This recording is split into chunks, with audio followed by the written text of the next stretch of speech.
Hey everybody. I've continued to kind of unpack the purpose of this vlog. The overriding thing, well, that I was saying in the last video was that I held on to this dream of being really close to God, and saying that if there's if there's times that I just don't feel close to him, or if I'm in a trough, if I'm in a down in my relationship with God, that the philosophy, if you like, if you want to call it that, that was coming up in my mind was, okay, there's something wrong, which is different to the approach that I found was prevalent around me, which was that no, there's not necessarily something wrong. It could just be, it's just, hey, this is what happens. We have highs and lows. That's just how it goes, ups and downs, and that's what we must accept. And I never accepted that, always rebelled. And the approach I took with myself, that people found very, very threatening, was if I don't feel close to God all the time, it's probably because there's something wrong. It's probably sin, uh, which people find very difficult. But yeah, that's what I believed. And I remember, a good example of this, where I'd find myself with a different approach.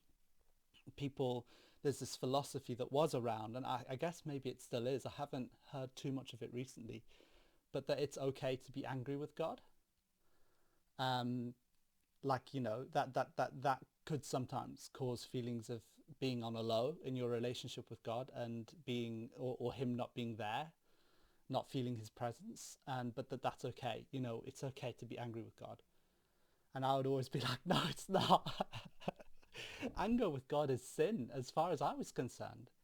And I'm saying these things very honestly in this vlog. I'd probably never say it to someone who is in the middle of a struggle. So please bear that in mind. There's a very strong pastoral streak in me. But the pastor right now he's somewhere over there. In this vlog, I'm just being honest with you about my feelings, okay? So you probably, if you're someone who's struggling in your Christian faith, this might not be the vlog for you right now. Or maybe it will be. Maybe this will actually resonate with you. I honestly don't know. But yeah, the pastoral side of me, he's somewhere over there right now. I just want to be honest. Um, so, what was I saying? Yeah, um, the that was just one example. There are many, by the way. There are many. Anger with God was just one example where I'd be like, if I was angry with God, I'd definitely be saying, Lord, there's something wrong. I'm sorry. I shouldn't be angry. I know I can't. There's no justification for being angry with you. There's a lie somewhere. These feelings are not right. What's going on, and how do I resolve this? And I'm very sorry. I know I shouldn't be angry with you. I have no right to be. Um, so I felt like when I'd have problems in my relationship with God, I very quickly learnt not to talk to other people about it. Part of the purpose of this vlog is to give me a chance to actually talk, because it's like having nobody to talk to, because all the comfort I'd be given, I wouldn't accept. And that comfort, and now we get onto a really important thing that I think, because I don't want to dive deep into the theology. That's coming later. That's not coming now, though. That's probably not for this particular vlog, at least not at this time. There is a lot of truth that I want to dive into the Bible and understand what the Bible actually teaches about all of this. But for now, all I want to do is draw the main principles, the big hitters, the things that matter the most. When I go to my friends, even family sometimes, although my family have been great, they have been great.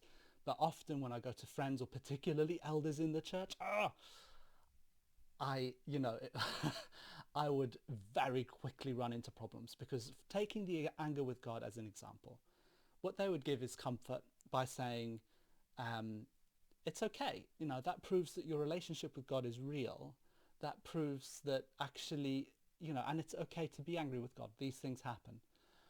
Um, and they would call that grace. They would say, well, that's what grace is. And I would be like, no, that's not grace. And that's my segue into one of these big hitters, the important principles. Different understandings of what grace actually is. Because the comfort that I was being given, I would call comfort rather than grace. And what I would call grace, people were saying that's not grace, that's something else, that's making us feel condemned.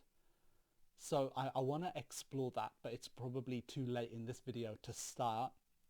So I'm going to do that in the next video. I want to keep these videos short, and I'm not doing a tremendous job so far. So see you in the next video.